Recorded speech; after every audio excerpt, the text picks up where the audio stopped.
Do you have goals of becoming wealthy? Do you want to have a lifestyle like the rich and famous? Question though, are you managing your finances to become wealthy? So today, I'm sharing how you are handling your money the wrong way and also how you can create money habits like the wealthy. I'm Dakota Grady, DG Money Coach, and I'm all about helping you to master your finances. Let's dive into the conversation. You're here because you want to be able to manage your finances so you can build wealth, right? Well, I know that you're struggling financially, like a lot of people are, but I've helped people with finance for many, many years, and I want to help you too. In fact, I can leave you a resource that can help you to overcome the money mistakes you made in the past to move forward financially. Drop in the chat below mistakes, and I'll send it to you. So listen, the book, The Millionaire Next Door, right? It's a book I read, and I think it's a great read because it'll help you to understand the mindset of millionaires and what they do with finances so that you can create habits like the wealthy.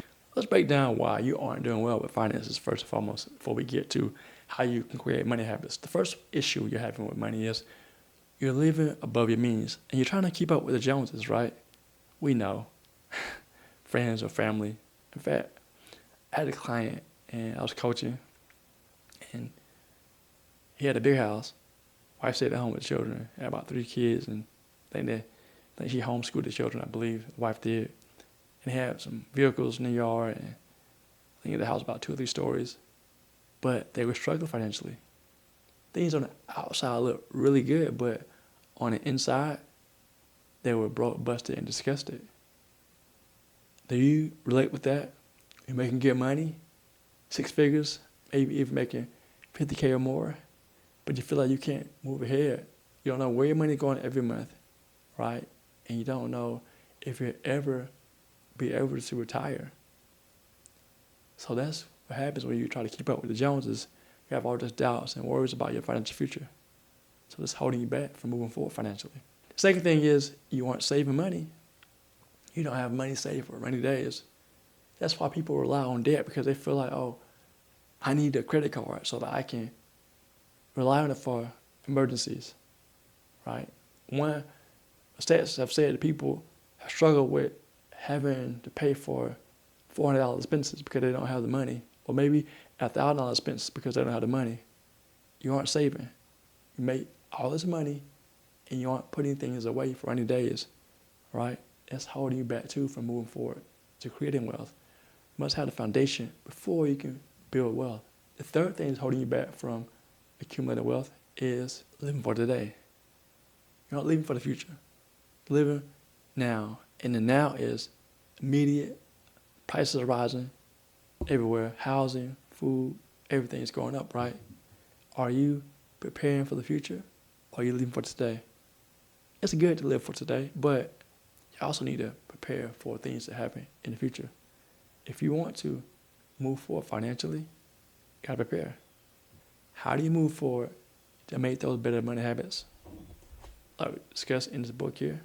So I'm gonna give you some tips. Summary. It's a good book. You should get it. Copy of The Millionaire Next Door by Thomas Stanley. Get a copy of it. Here are 3 things that I took from the book that you can apply to your life.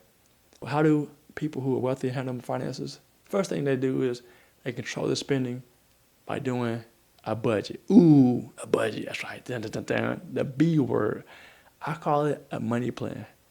You need a plan for everything. Before I got married, my wife and I, we had disagreements about finances, right? Because I'm a saver naturally, and my wife is a spender. So there started the fight because we disagreed on money, right?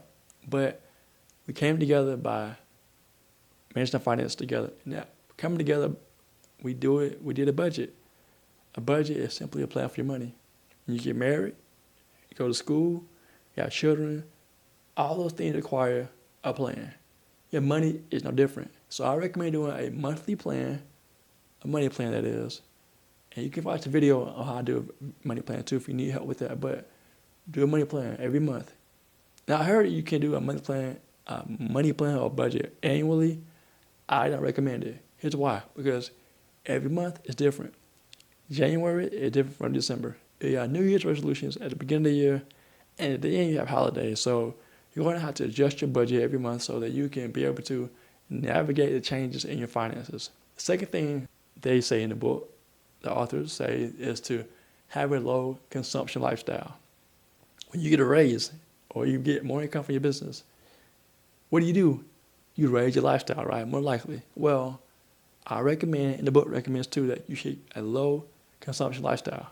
Here's why. Because if you are raising your level of income and you raise your level of expenses as well, you're not going to have any margin left.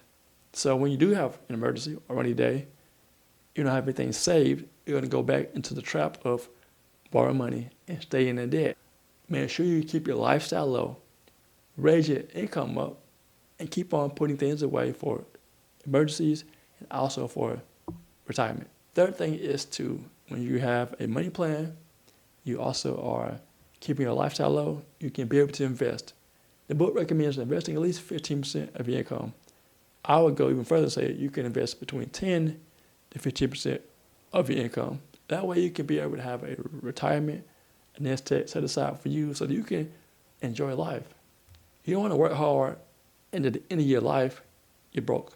You don't want that. So I want to encourage you to follow these steps. And in fact, I got a bonus for you. Number 4 would be to increase your income.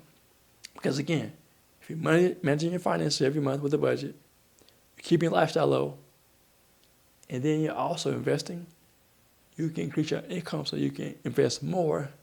And then I left this one out, but it wasn't in the book that I can recall, but I want to say, don't forget to pay off debt, because debt is one way that's keeping you broke, and it's taking money out of your pocket that you can be using to create a legacy, invest, and do what you want to do. I hope this episode was impactful for you. Please share, like, comment, and subscribe to the channel. Thank y'all for joining us.